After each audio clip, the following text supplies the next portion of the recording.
In this video, I'll be talking about the Aşina Bozkurt epic. It's fundamental for Turks because they believe they are descendants of the Grey Wolves and they justify this with this epic, which they call Aşina Bozkurt Destan.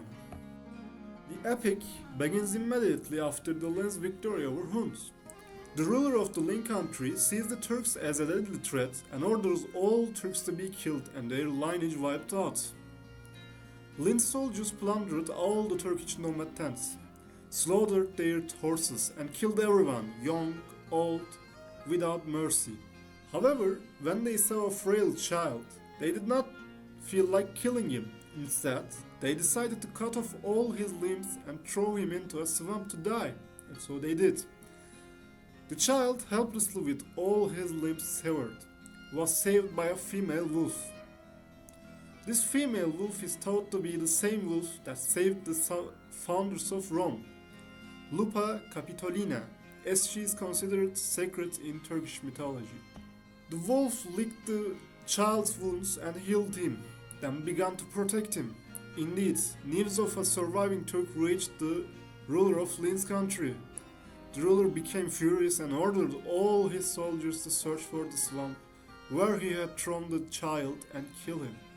When the soldiers reached the swamp, they were surprised to find that the child was still alive and there was a wolf that was protecting him.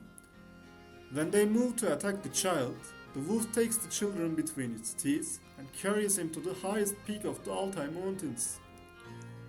The child and the wolf married and 10 children born from this union. The most capable of the 10 children, Aşina, becomes the leader of the newly established Turkish community. The main purpose behind the emergence of this myth was that sovereignty in ancient Turkish societies was believed to be divine, and those who would become new rulers sought to trace their lineage back to the Aşina clan.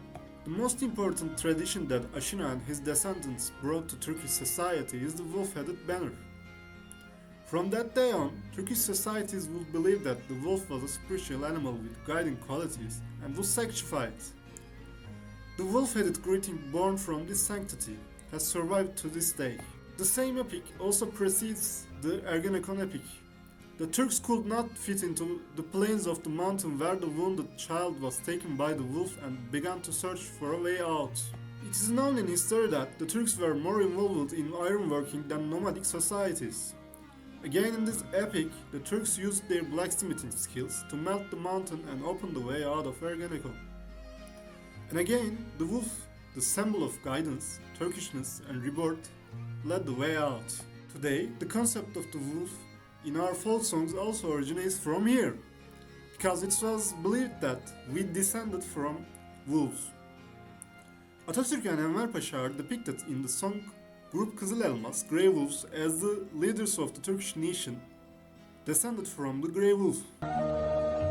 Bozkurtlar, başbuğlar, kükreyince söğütler. In Ali Kınık's folk song titled Kurt Destan, the Wolf Epic, the artist again refers to Grey Wolf epic with the words "Ey kurt soylu milletim, ey Tanrı'nın kırbacı."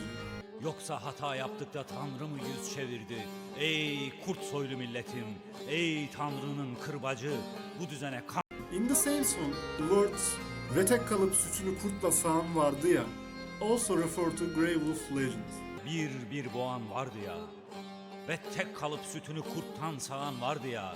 Bu destanda ben kimim, siz kimsiniz ağabeyler, o susuş neler sak... Again, the Grey Wolf motif is depicted at the top of Bozkurt inscriptions as a guide and leader. In the myth of Romulus and Romulus, we again see the motif of a guiding wolf. When the Alban king Aemilius defeated his brothers and ascended to the throne, he learned that a prophecy that a child born to his sister will dethrone him. Upon hearing this, Aemilius forced his sister Rhea Silvia to remain a virgin and locked her in a temple. However, Rhea had a relationship with the god of war, Mars, and gave birth to 2 boys. Upon learning of a birth of the children, Aemilius ordered their deaths. The children were abandoned on the banks of the Tiber River to die. The Tiber River, fearing to kill Remus and Romulus, whose father was the god of war, gently carried the twins to the shore. A female wolf nursed the children on the shore and watched over them. Eventually, she left the children with the shepherd Faustulus, and they grew up there. Later, these children will take the throne from their uncles and give it to their grandfather. And after they will found the city of Rome, the she-wolf, considered sacred by the Turks, reappears in Rome, once again saving the children's lives and guiding them. In Western literature, the Lupa Capitalina found its counterpart in plastic arts and was immortalized by sculptures. Again, in anonymous works, the she-wolf is mentioned as follows in the song of Romulus and Remus. Romulus extremus secutur, lupa nutriet lacte pietate. As we mentioned before, in Turks, they justified their reign by connecting their lineage. It is same in the Romans also. We covered Bozkurt epic and its intertextuality in this video. Thanks for listening.